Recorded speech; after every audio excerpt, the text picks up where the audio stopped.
Alors, vidéo où on va parler donc d'un sondage. En tout cas, merci pour le coup à Pierre-Henri qui m'a envoyé cette information donc dans la journée. Donc, c'est numérique, les numériques. Je te mettrai donc l'information ici. Alors, je me méfie un petit peu, si tu veux, avec les sondages, mais quand même, il y a une réflexion qui est intéressante. Je ne sais pas comment je vais la titrer, parce que, encore une fois, le ressenti d'un utilisateur n'est jamais le même d'un à l'autre, en France, ailleurs, et on sait comment ça se passe avec un petit peu les instituts de sondage.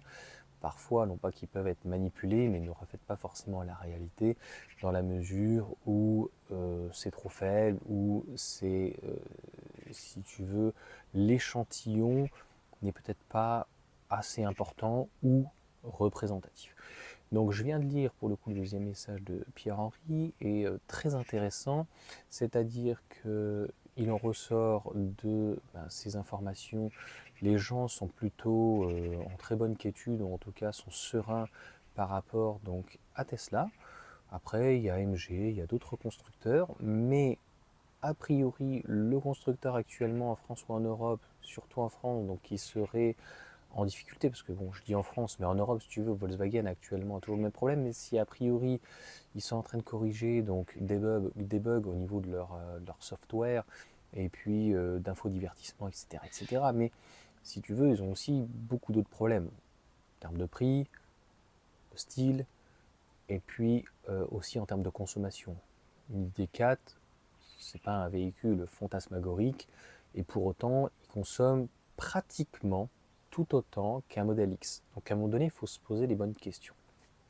Donc en gros, sur ces informations, donc Stellantis, tu l'as bien compris avec le 3008 notamment, certains, on va dire,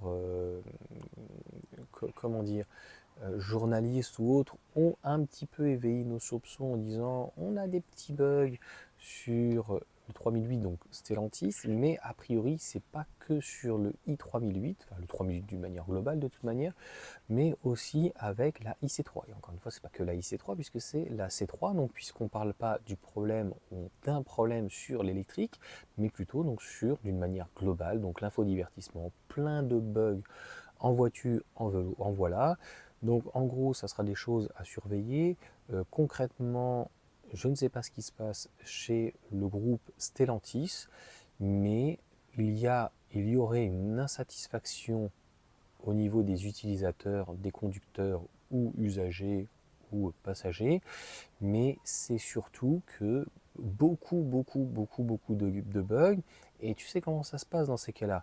Les gens qui sont intéressés le savent, et les gens finalement qui achètent et qui ne regardent pas du tout, le subissent et se rendent compte que finalement le véhicule n'était pas tout à fait au point.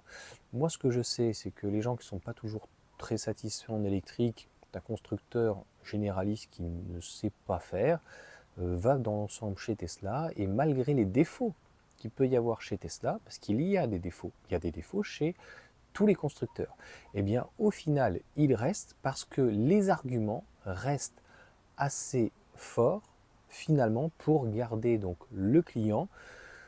C'est pas la fidélité qui garde malheureusement aujourd'hui un client, c'est les arguments qui soient pécuniers, commerciaux, mais surtout finalement ce que le véhicule, en l'occurrence électrique, bien apporte. Voilà en tout cas pour cette petite vidéo. Merci encore une fois donc à Pierre-Henri pour ces informations. Je trouve que c'est des choses à prendre avec pincette, mais qui, en termes de réflexion, sont très intéressantes. Et je l'ai déjà dit, malheureusement, ce n'est pas d'être méchant avec nos constructeurs européens, que ce soit VAG, que ce soit Porsche, que ce soit donc Peugeot, Stellantis ou quoi.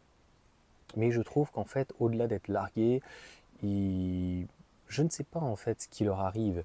Même en thermique, il n'y a pas d'autre mot, c'est de la merde. Enfin, franchement, enfin, qu'est-ce qu'ils font encore, mis à part un peu le design et le châssis? Moi je te le dis, rien.